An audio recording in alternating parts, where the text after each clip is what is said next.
I would argue almost all jobs or even just general social interaction is really about trying to get the other side to sort of see the world through your eyes. The strength of any argument that you make, whether you're a litigator or otherwise, is only strong as its weakest link. Welcome to The Defense Never Rests with Morgan and Akins, your monthly dose of uncommon sense about all things legal and some that are not. Welcome, everybody, to another episode of The Defense Never Rests. I am your host, Trisha Baxter. Joining me as co-host is Nate Bolander. Nate, what is up? Good morning, Trish. How are you? I see that you're in the office. You're in the office. It's second time this week. Yep. Well, when you have a tiny apartment and your wife is on calls all day and you have to do a podcast, there's no coffee shops. You can't sit in the car. So this is it. Was it weird walking in there? Was it like completely vacant? It's much different walking in. Yeah, much different walking in. I'm amazed the number of people without masks on market, but you just walk away from them and put your head down and get into the office and then close the door. But isn't it crazy that we filmed this in January. I think this is going to air in February, but we filmed this in January when we're kind of in the height of how bad it is. Yep. It's like we're back in March again. So Yep. it's Yep. crazy. Yep. Well, I loved our guest from today. We just finished filming with him. He's amazing. Mm-hmm. And just some background, which we talk about a little bit, but you discovered him. Your dad sent you his TED Talk. Mm-hmm. He did a TED Talk in 2019 about the dilution effect, which is really about communication and how you can be more persuasive in your negotiation and bargaining. And it really applies to career and life. But he sent this to you. You sent it to me. We both fell in love with it because it was so on point, not only to what we do as in the litigation world, but just in life in general, to be very intentional about your communication, how you're communicating, what you're leaving out and what you're including. I think we all like to say that we are very intentional about it. I'm not sure that we always are. So when you and I watched that TED Talk, Mm-hmm. we were both like, oh, we got to get him on the podcast. Yep. And then I remember you were like, well, I don't know if he'll say yes. And you were like, but I'll try. And then like the next day, like he said yes. Yeah. So, Well, I mean, a professor at London Business School, you figure it's a long shot, but he couldn't have been more gracious and a nicer and more informative guest. So coming on the podcast today is Niro Sivanathan. Well, welcome, Niro, to the podcast. I'm so excited. How are you? I'm well, Trisha. Wonderful to be here. So you are over in London right now, across the pond. Is that right? I am. In fact, in lockdown London. We have, I think this is the third, fourth lockdown. I've sort of lost track. I don't even know what tier we're in. I think it was initially supposed to be 3 tiers. We're now at 4 or 5. But otherwise in London, all else considered, doing well.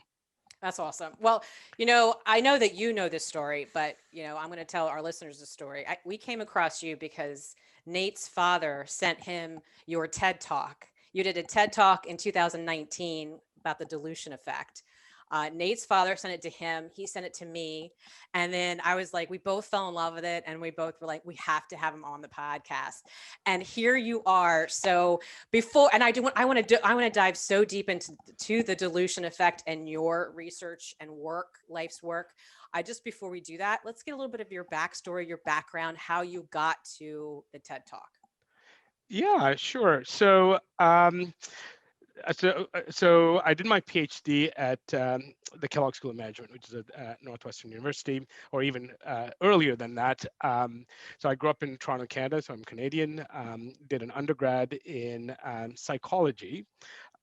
Initially, I went in thinking I would do pre-med, just as any sort of South Asian parents and kids could go into medicine. Wasn't really keen on it. And then somewhere in undergrad, I read a book by Oliver Sacks. If you haven't read it, I would highly recommend it. It's a book called The Man Who Mistook His Wife for a Hat. And it's around these these various, I wouldn't even say mental disorders, but quirks as a result of neuroplasticity and the brain. And he's a wonderful writer, wonderful doctor that sort of brings these amazing stories to life, and just kind of really fell in love with psychology. In fact, I think there's a movie based on one of his book, Awakening, with De Niro and Robin Williams. So from there, did an undergrad in psychology, social psychology specifically, which is around, how does the social environment impact our judgments, decisions, behaviors, attitudes. From there, then, so I liked the social psychology aspect, but I also wanted it to be a bit more applied. And so, despite my advisor who thought I should stay in social psych, I went into the business school to do a master's in broadly management, but a field that's referred to as organizational behavior, which is essentially drawing on social psychology to inform how people work within organizations, sort of covering topics of leadership, decision making. Then went to do a PhD at Kellogg School around decision making, and really got interested in sort of the biases that we all fall victim to. Right, so we briefly touched on sort of things such as the confirmation bias. Did projects on sort of escalation of commitment, and in that process, you always come in thinking, I want to research X, and then over the course of 5 long years, that transforms into various other topics, and became really interested in social hierarchy and things such as power and status and how that impacts our judgments and how we perceive others, how it impacts consumption, and sort of did stuff on conspicuous consumption research. And then I've been at the London Business School for the past 12 years. And the way by which the dilution effect came about was, so I'd always been aware of it. It's, as I mentioned in sort of the talk, which I'm sure we'll delve into, it's a bit of a cognitive quirk that all of us have. So it was always there. I was sort of ruminated about it for a while, thinking, hey, this is kind of really neat. And then we have an annual conference every year, and this year it was in Philly. So after a very long talk, I see there's some Philly fans in the house here. So after sort of a 7-hour flight, you're in the hotel, like, let me just sort of dull my jet lag with some TV. And then it came across, as you know, these ubiquitous pharmaceutical ads, which are just impossible to get away from, within a 30-minute program. And that's when sort of, I saw the ad and I thought, wow, this could be sort of an applied area where this has not been looked at. And that triggered the research project with my PhD student, Hemant, who now is in Raleigh in Duke. So he's moved, so he gets to see these ads far more often than I do. I don't get to see them here in London. I think there's only 2 countries that allow these types of ads on television, and the US is one of them. Oh, yeah. Yeah, so I'm happy to talk further about the project itself, but that's, if you will, the genesis of kind of where academically sort of the roots were and how we ended up on this project.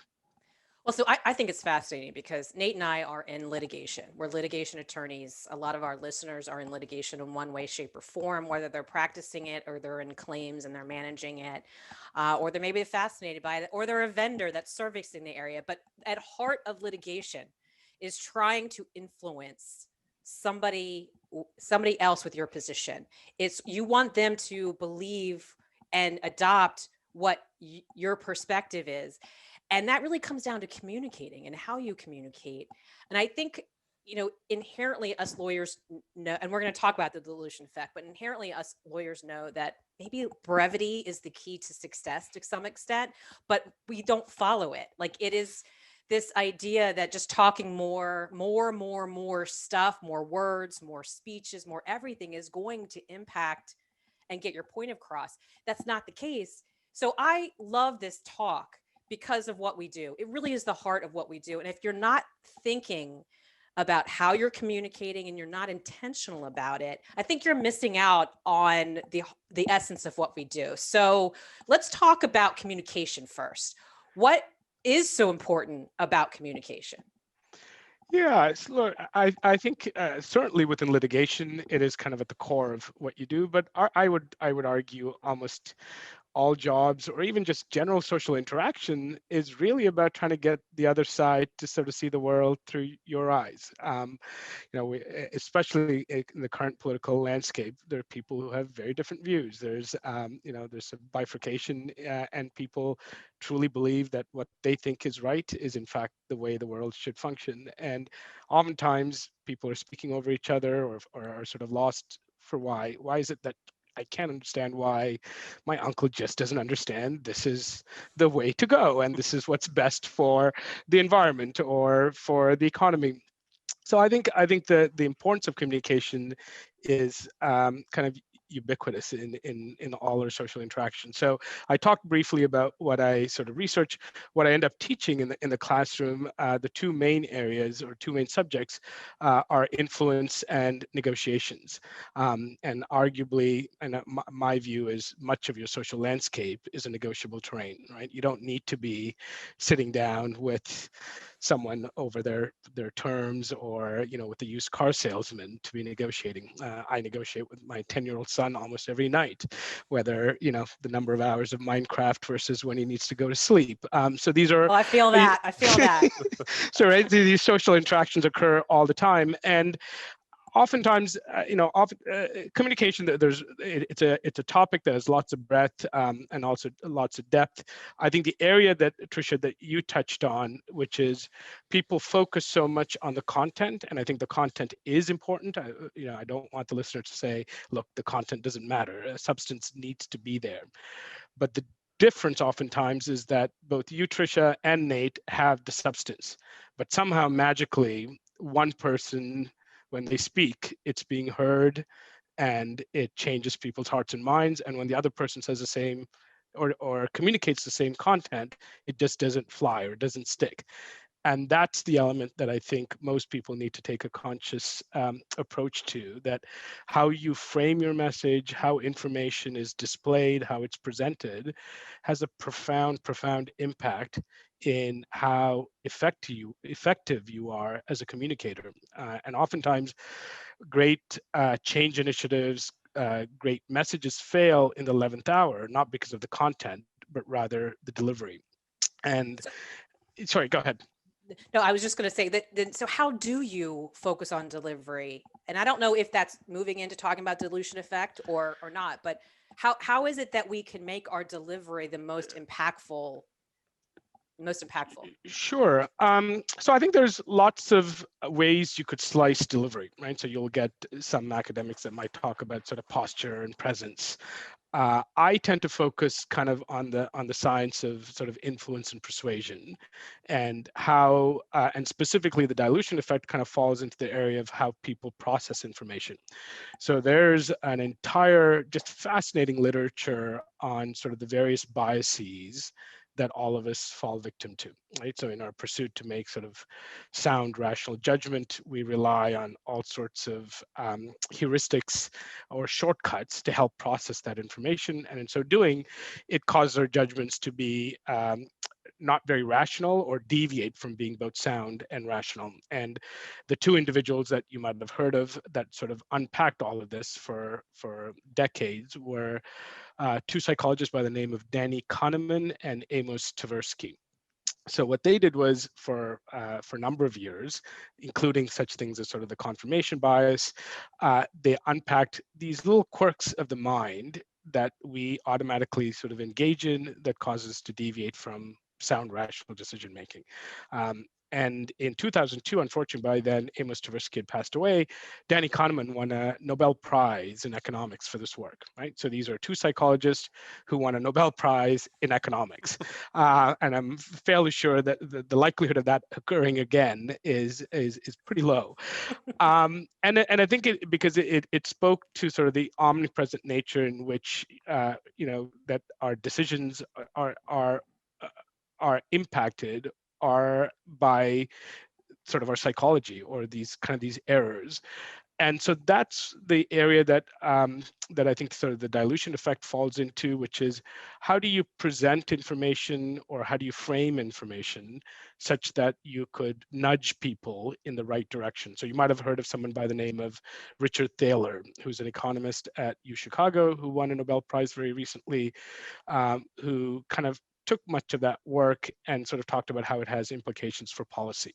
How do you frame information, for instance, to get more people to subscribe to the 401k plan? So you're not incentivizing people, but the way in which things are structured, or how do you frame things such that people recycle more, save more for the future, eat healthier, et cetera. So the Obama administration had something called the Nudge Unit, Here in the UK, it was a lot more formalized by the Cameron administration, and initially it was called the Nudge Unit, but it's now called the Behavioral Insights Team. And what they do is essentially take all this Nobel Prize-winning research and look for ways to present information or communicate to its citizens or the residents of the UK to nudge them in the direction that they believe is beneficial either to that individual or to the larger society. And they've had sort of profound success. So that's the bit I think, it sort of excites me because it has a huge impact, and there's small little tweaks and have huge implications for communication. And we could talk about, we could spend hours.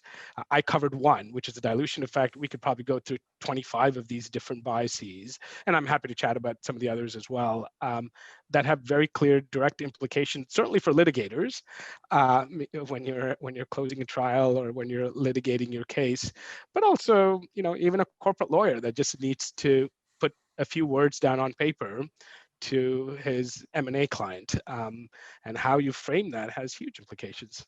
When we talk about communication, Nero, I think there's basically two types. There's written and verbal. And what we've talked about this morning is primarily verbal, right? You've mentioned making a case to a court or talking to a jury. And then you actually just, at the very end right there, you just said that, corporate lawyers mostly write versus are in court, they're doing transactional law with contracts and things like that. So what is the difference in conveying your message in the best way possible, in the most persuasive way possible, between verbal and written? And do you see, I know you work with law firms in that element. Do you see a difference in making sure your point gets across? And do you teach differently with respect to the written word and briefs like we do, and then speaking before the court? Yeah, no, it's a great question, Nate. So the short answer is obviously there's some differences.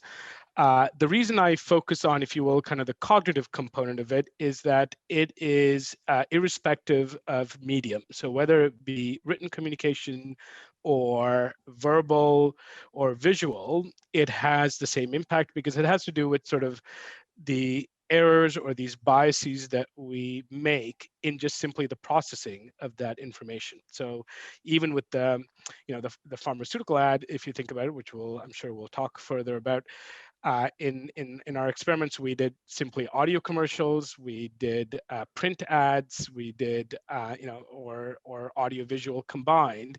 It has the same impact, and it has to do with just how you process information.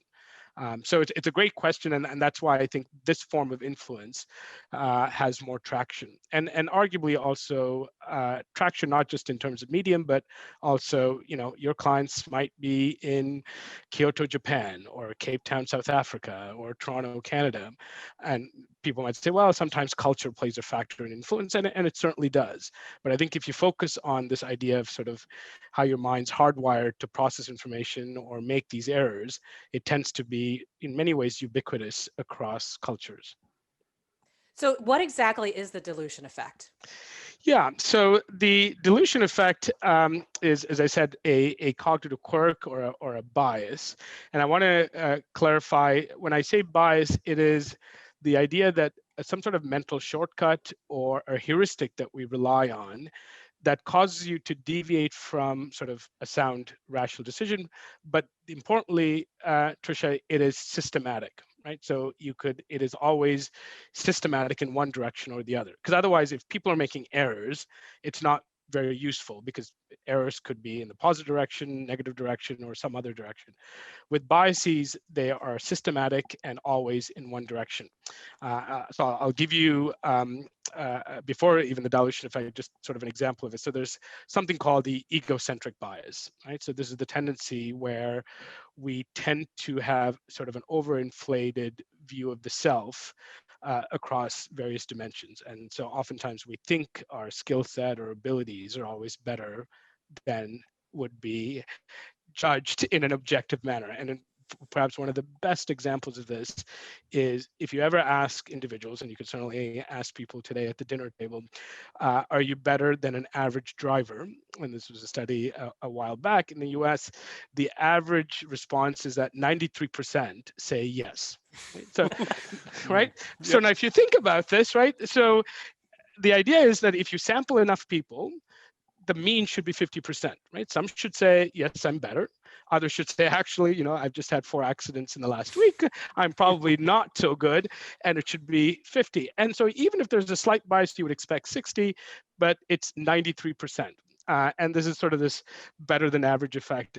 One of the best examples of this that I came across a few years ago, and this was with U.S. Newsweek magazine. So what they did was, I have to think this was about 15 years ago. I think they polled about, I would say 10,000 Americans and asked them to give probability estimates of the likelihood that that they will go to heaven. Right. So I think they gave, Bill Clinton, I think it was like 52%. Michael Jordan was 63%. Mother Michael Teresa. Jordan over Bill Clinton. Okay. Yeah. And that was before the documentary. So you got to think that number's probably even higher now. And Mother Teresa was 76%. Well, now, Mother Teresa came in a distant second to someone far more important, which was yourself.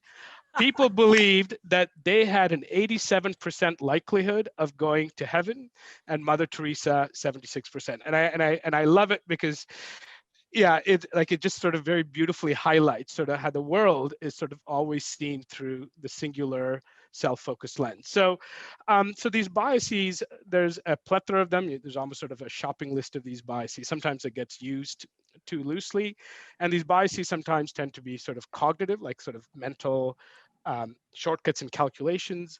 Others are motivational. So like the egocentric bias is very motivational because you want to see the world in positive, self-beneficial light.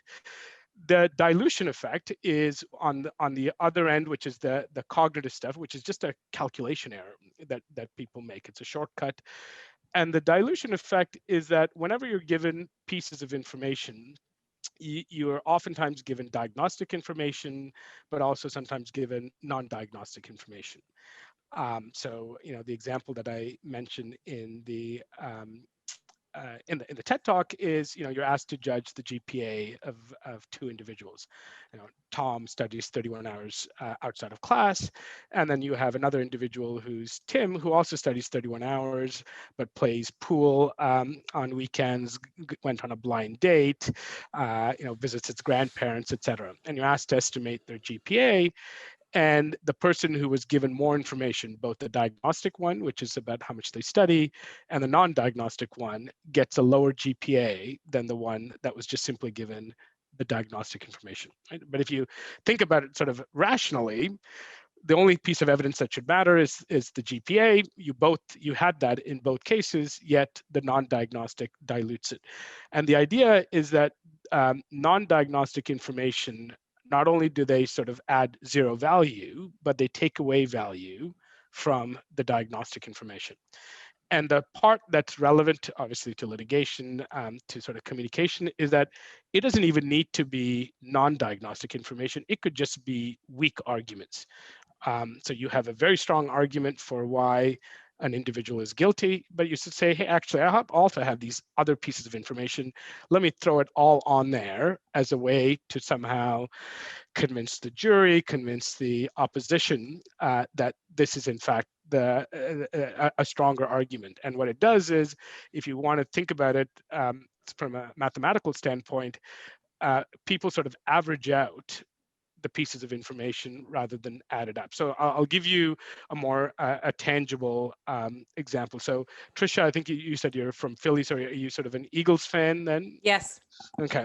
I am not. Can I be on the record? I am not. Okay. Yeah, He's a Steelers fan. We don't like him. Oh, right. I could. I almost tell from his facial expression he was not an Eagles fan. So let's assume, Trish, you decide you're going to convince me and Nate that the Eagles are the best football club, the football team in the NFL, right?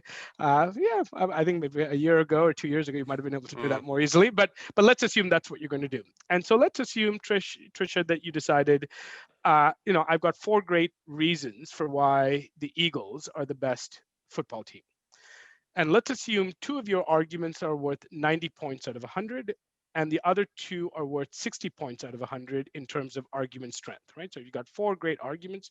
2 of them are very strong and worth 90 out of 100. The other 2 are still strong, but not as strong as the first 2 and only worth 60 points out of 100. A common thought process that you might engage in, and most communicators engage in, is to think, look, I've got 4 great arguments. Granted, 2 of them are very strong, but the other 2 are still strong. Let me put it all on the table as a way to convince Nate and Nero that the Eagles are the best football team in the NFL.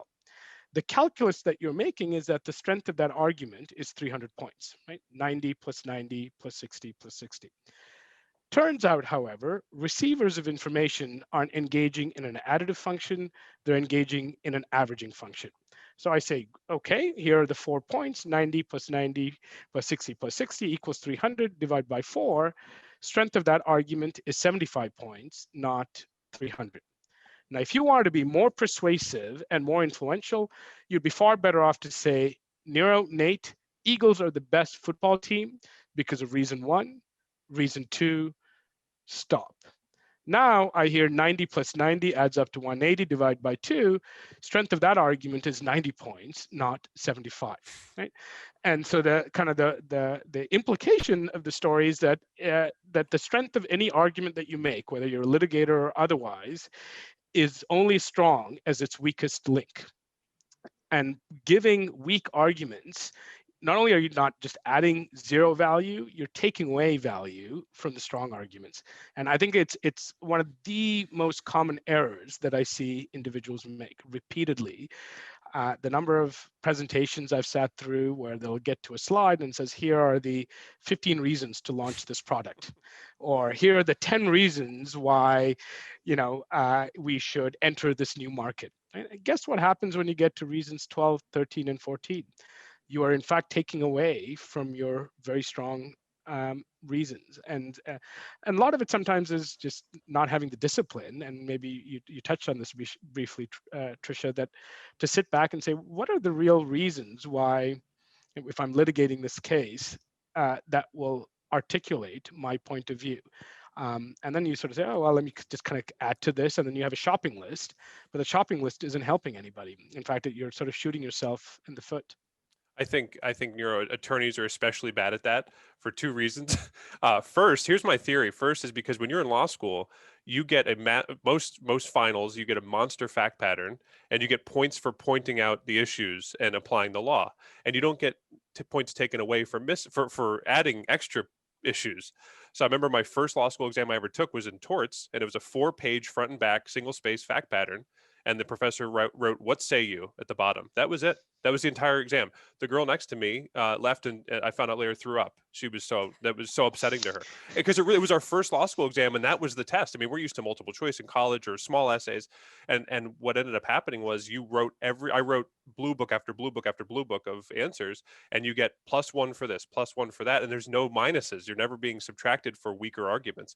And I think the second reason why attorneys are bad at this is because we like to talk, which is probably what I'm doing now, which is we think we're so smart and we have the best, command of the language, and we have the best vocabulary. And so we're just going to keep going because we're giving you something. You should be thankful that we're talking so long. You get to listen to this. How do you, when you talk to attorneys with your work, how do you have them rank or select which of their strongest arguments, and how do you get them to stop? Because I think that's so hard for us. Yeah. So just to add to that, Nate, I think sometimes the reason people also list is to kind of signal, look, I've thought of all these reasons. Right? I've done the due diligence. So it's not that I only have 2 reasons because I haven't thought of the others. I'm super smart. Look, I've come up with 30 elements. I think so. One of the things I highlight is all of that is fine, but what you should do is sort of step back and figure out, oftentimes among that 30, there's about 2 or 3 that are kind of your kind of killer punch, right? That I think everyone, if you were to sit down with the partners of a law firm, will say, rank order them.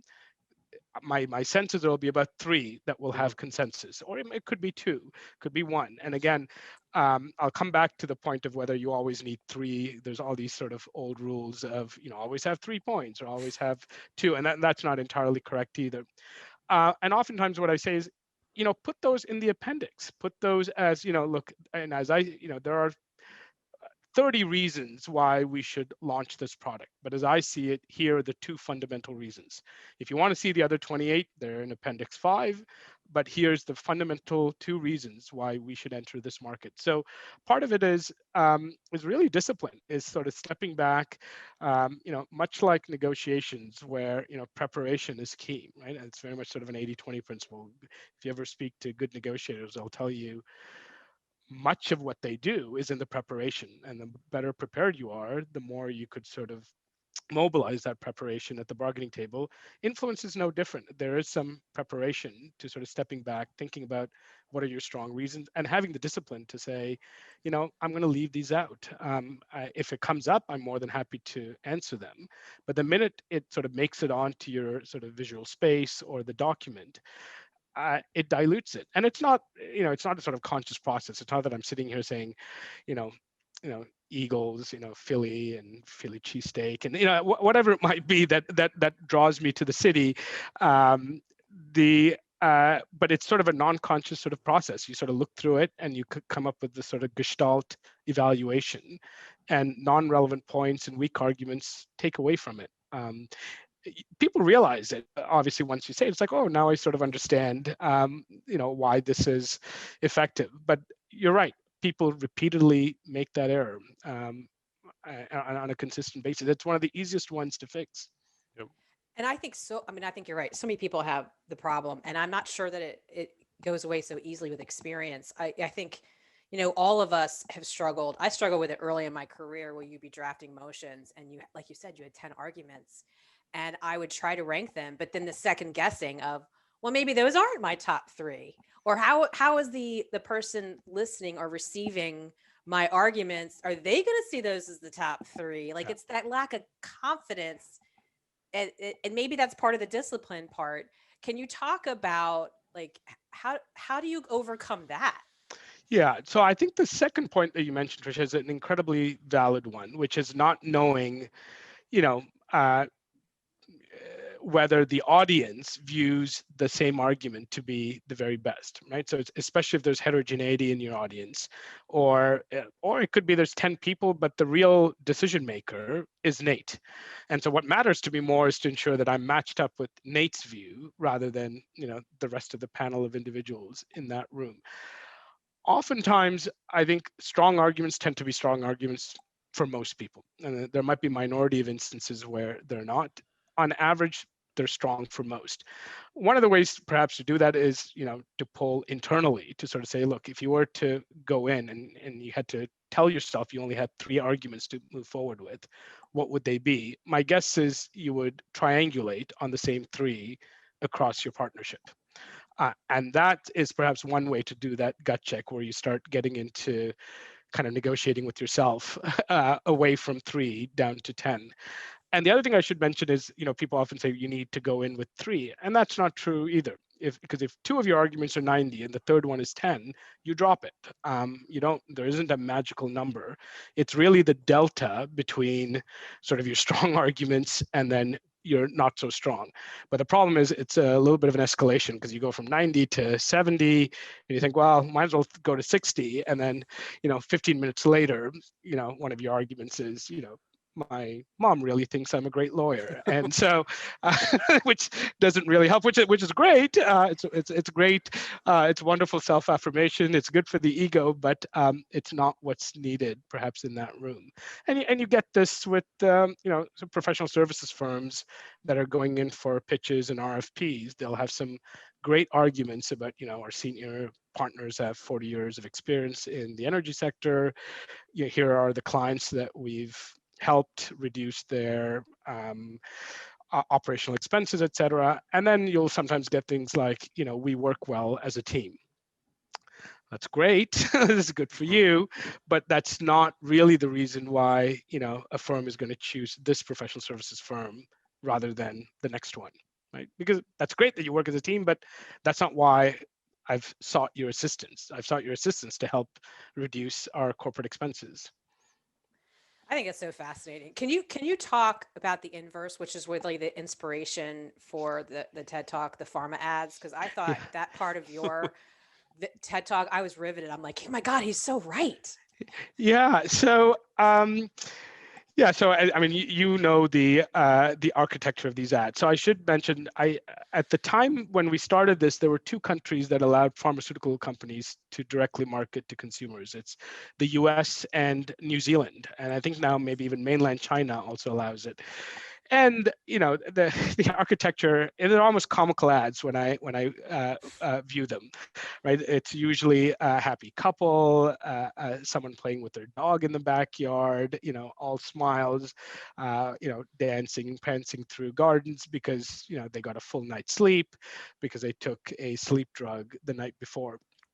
But the last 30 seconds of that 1 minute ad is just peppered with side effects. There's usually a sort of a hurried voiceover that says side effects include heart attack, stroke, amnesia, blah blah blah, and will end with something incredibly trivial like itchy feet, or long toenails, or this stuff that, like, okay, it's kind of weird, but and so the idea was like, these are what you're doing there is you're not evaluating the persuasiveness of the argument, but you are evaluating the risk in taking that drug. And the question was, does giving a shopping list of risk factors dilute people's overall risk assessment of that drug? And so, so I sort of kind of thought about this for a long time, and one of the benefits of working with sort of bright PhD students is they're sort of motivated to say, let's go do it and let's go see if this works. And so one of the first studies we did, we took an ad which I think was about 78 seconds in length. We just spliced out just the audio component, and we literally took out 3 seconds of that ad out. And so, if you think about it, it's less than 4% of the ad. And what we spliced out was the minor side effects, which I think was headache and nausea, amongst things like heart attack and various other serious elements. And so one group heard the full ad, the other group heard the 75-second version of that ad, which removed the minor side effects. And lo and behold, what we find is that the group that heard the full ad evaluates the overall risk in taking that drug to be lower. They rate the drug to be more effective. And in a follow-up study, people are even willing to pay more for that drug, despite it having a shopping list of more side effects. Because because if you think about an alternate version of it, right, imagine hearing, this drug cures your sleep problem, side effects are heart attack, stroke, and blindness. Right? And now all of a sudden, you might not be as much in that market for a sleep drug, right? Because you would like to continue seeing, you'd like to continue breathing. Um, and so, yeah, so essentially what happens is essentially the dilution effect. As you hear lots of pieces of information, you're giving them sort of a weighted score. The minor side effects just don't get very high weightage, and then they just sort of dilute away from the really serious risk factors.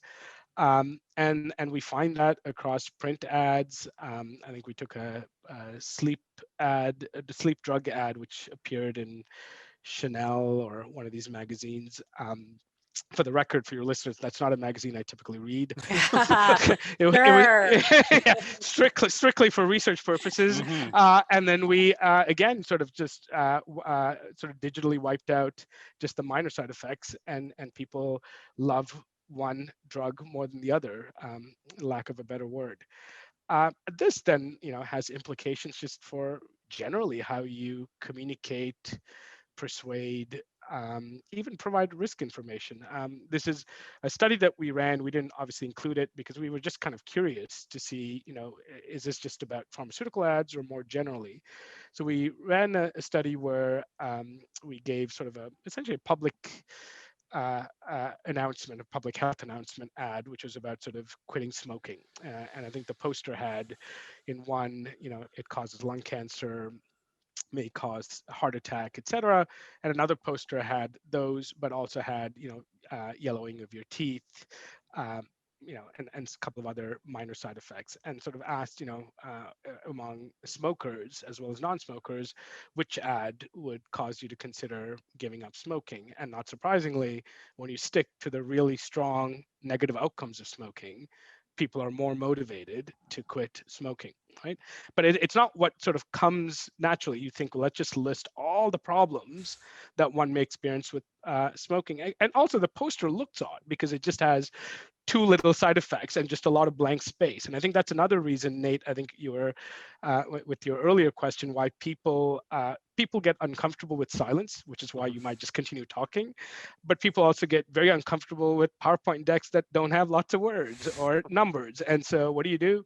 You fill it up with stuff. But the problem is you're not just filling up space, you're actually diluting from the core of your message.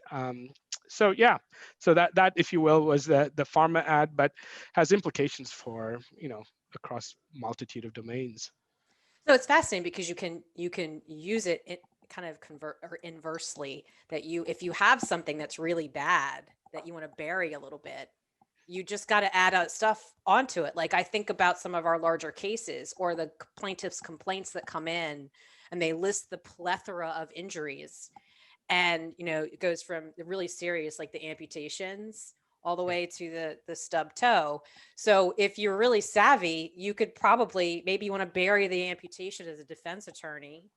So maybe in your openings or your negotiation process with a mediator or whoever your listener is, you can use it. It sounds evil though. You can use it to your advantage to make people lessen what is the worst part of your case. Is that essentially what these companies have been doing? Yeah, this is often the first question I get. I don't know. Also, maybe for legal reasons, I shouldn't comment on what my view of whether they were apprised of it, had knowledge of it. They were doing it because it was an FDA regulation. The FDA required you to list with equal measure the benefits, but also the side effects.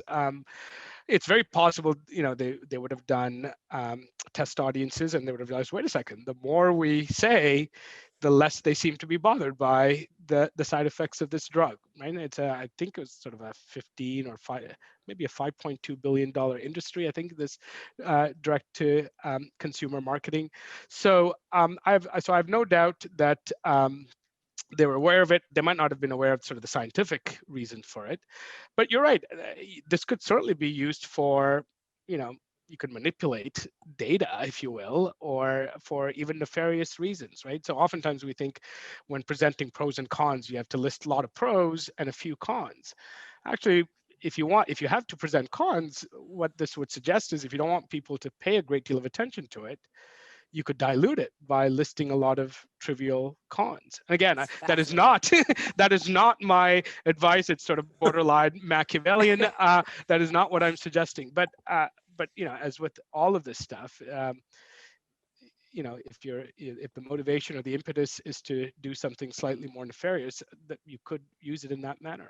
One thing we do a lot is we would point out in reply briefs. So if the opposing counsel files a brief and it's very, very long, but it's very weak and it's got 15 points, but 14 of them are what you would consider diluting the first point. We try as much as we can to point that out to the court, and in pretty blunt terms, we use the term, Trish, you've used this how many times in your legal career, red herring? How many times have you written that phrase? Yeah. I mean, we say that all the time because we say, my question to you, I guess, is this: is it better to point out weak arguments at length in an opposing counsel's brief, or when you're making an argument, to kind of does that give it legs more so than if you just say, sometimes what we say, which is, hey, court, this is a red herring. Opposing counsel is clearly trying to, distract you, and just adding to its length of the brief. It should be given no weight. Is it better to, if you're approaching that and you see the dilution effect in your opponent, is it better to just say, this is very, very clear what they're doing, or is it better to go point by point and kind of give legs to the other side, I guess? Yeah, wow, this is it's an excellent question, Nate. So I don't know. So I could tell you sort of the intuition, if I sort of stay within the dilution space, what that would be is to pick sort of their weakest arguments that, if brought to light, sort of makes one question the validity of the overall argument. Mm-hmm. You would sort of say, look, here are 3 points that seem completely out to lunch, which essentially sort of questions the general integrity or the robustness of your counterpart.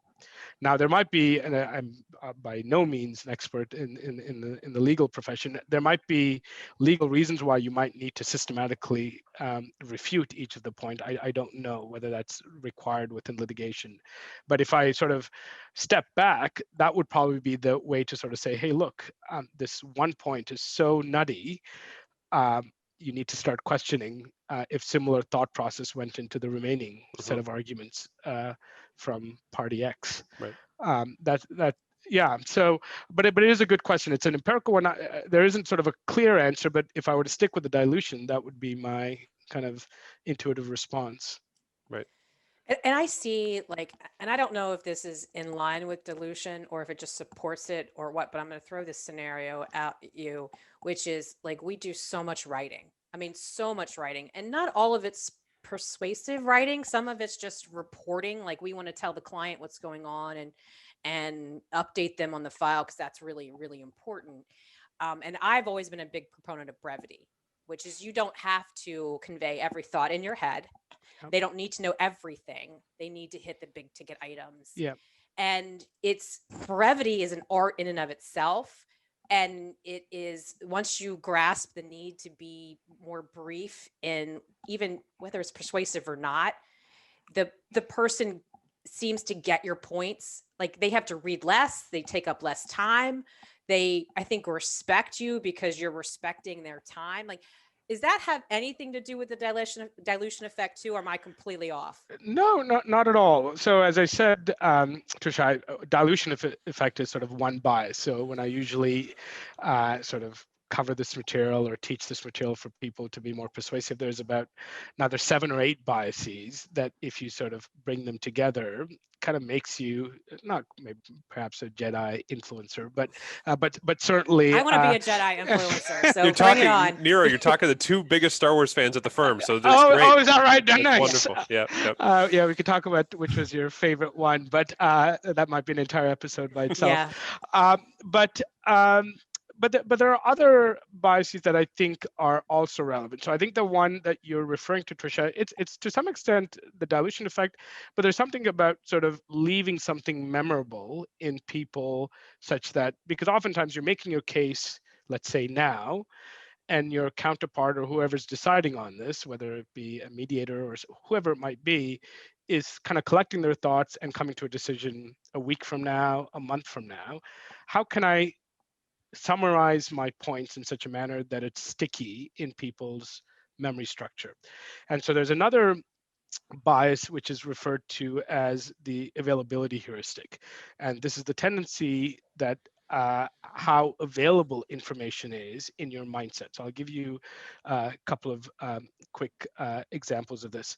So one of the questions I give individuals is, I tell them, and this is a question that's been used by other scholars, so namely Kahneman, Tversky, among others. You're told that there's a 2,000 word manuscript, and you're asked, how many words do you expect to have the form ing, which is sort of 7-letter words that end in ing, is what half the people are asked.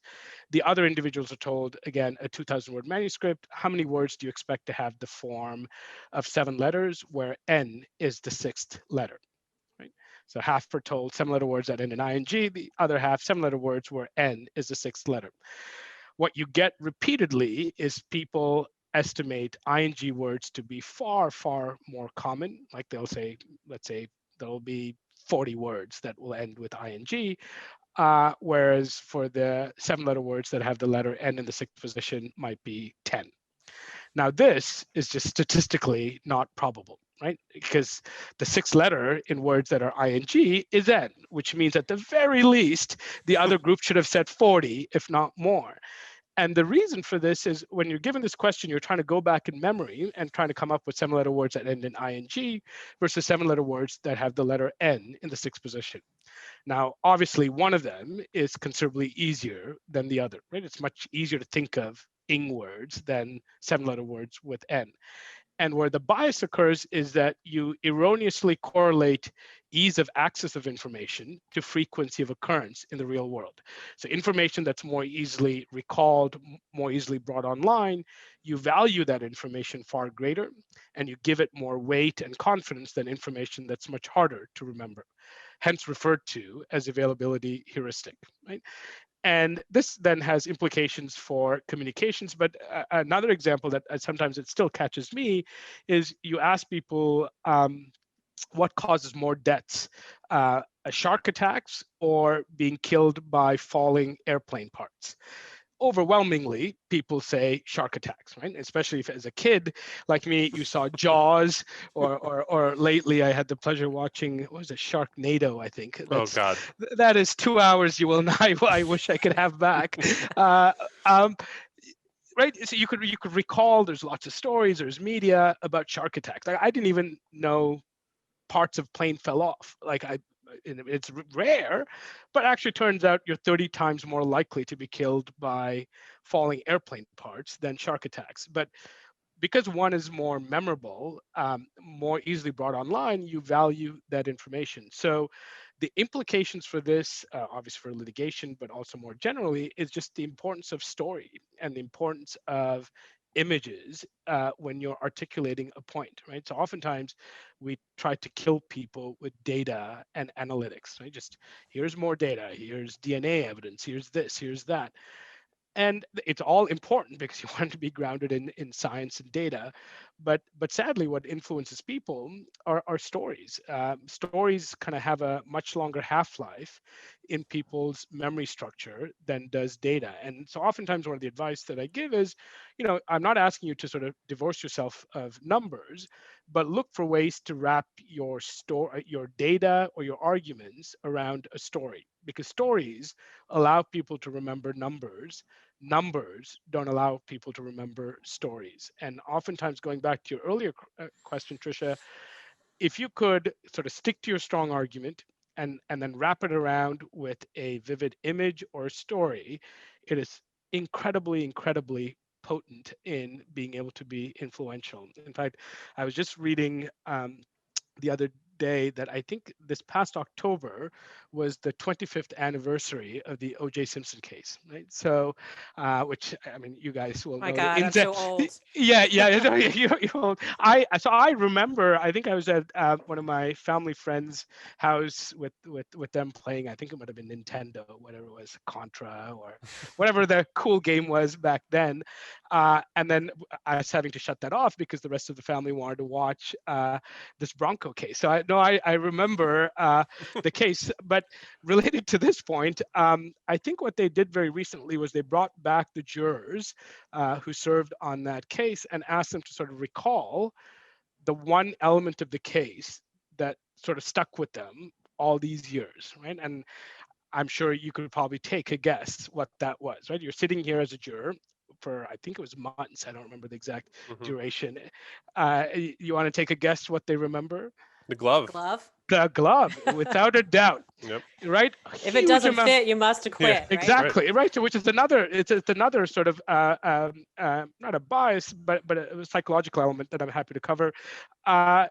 Lots of evidence was presented. There was eyewitness, there was DNA evidence, I mean, all sorts of stuff. But what they remember was O.J. Simpson not being able to fit that glove, and it was Johnny Cochran sort of saying, if the glove don't fit, you must acquit. Right, so it's an image, it's memorable. You don't remember sort of statements, you don't remember the data, but you remember sort of that image or that story. And the other thing that that's so great was there's something called the fluency effect. We tend to remember things that are easily processed or more fluent, whether it be in remembering or processing, than things that are harder, right? So in the sense of, so the glove don't fit, you must acquit, it's very, there's fluency to it, right? So, and they've also shown, for instance, like stock symbols, so IPOs, stock symbols that are more fluent trade at a higher price a year later and weeks later than ones that aren't. So if a stock symbol is MAN and it's everything else is the same, it'll have a higher trading value than a stock symbol that's M and X, right? Because M and X isn't doesn't have fluency, MAN does, right? So these are these small little subtle quirks, but that have huge implications. So I think the availability heuristic is a huge one, and I think you see this now in political campaigns, right? So whenever you're now asked about unemployment rate, it used to be 20 years ago, people talked about numbers, right? They said, the unemployment rate when I took office was 9.1. Now it's 8.4. Here are the projections for for the next quarter. Now, what you'll get in sort of debates, and you certainly saw them months leading up to your election in the U.S., is people dive into a story. When I was in Austin, Texas, I met X, who's struggling to take care of their 5 children, and they're doing this because 9 months later, it's much easier for you to remember that story than it is kind of a concept. Like Joe the plumber was really kind of an archetype for wealth distribution, right? About how do you decide how you distribute the profits and wealth within society. You could do that with various theories of economics, but Joe the plumber became sort of this story that captured a point. So yeah, sorry. So that's sort of a long-winded, as you could tell, I could talk about this stuff for hours.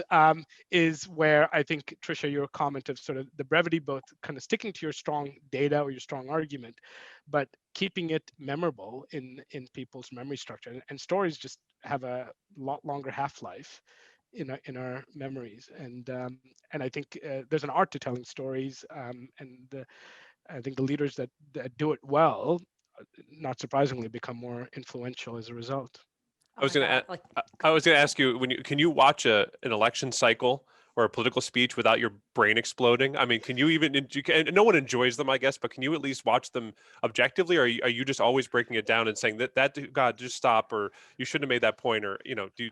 No, I think I sort of turn off only because otherwise it would be sort of incredibly taxing. But you do see it. I mean, we here in the UK have they've just sort of gone through Brexit, and there's lots that's been written about sort of one campaign was just far better at telling stories than the other, right? So one talked about sort of the economics of leaving the EU and what it means to trade, sort of the supply demand stuff, and the other side told some incredibly stories that people resonated with. I think one of the stories that the exit campaign or the Brexiteers put forth was, look, if we leave the EU, the next time you take your child to the emergency department, right? So there's an accident, the wait time for your child will be reduced by 14 minutes. Right? Every parent remembers the time they rushed their child to the emergency department, right? With finger caught in the door, whatever it might be. And for you at that moment, that is patient one.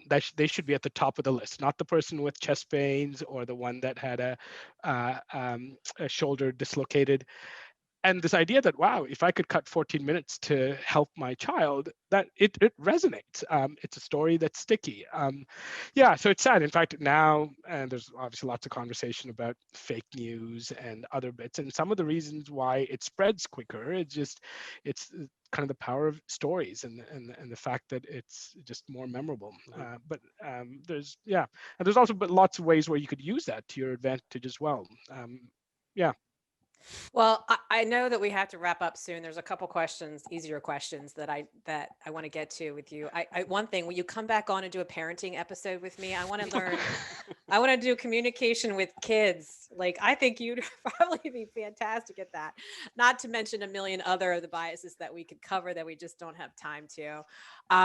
2 questions. One, what books or podcast or content would you recommend for people that want to know more on this information and more on these biases?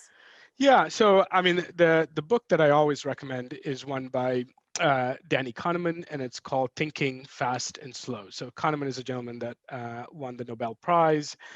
This is sort of a collection of his work that he puts down. It's just, I think it's worth its weight in gold.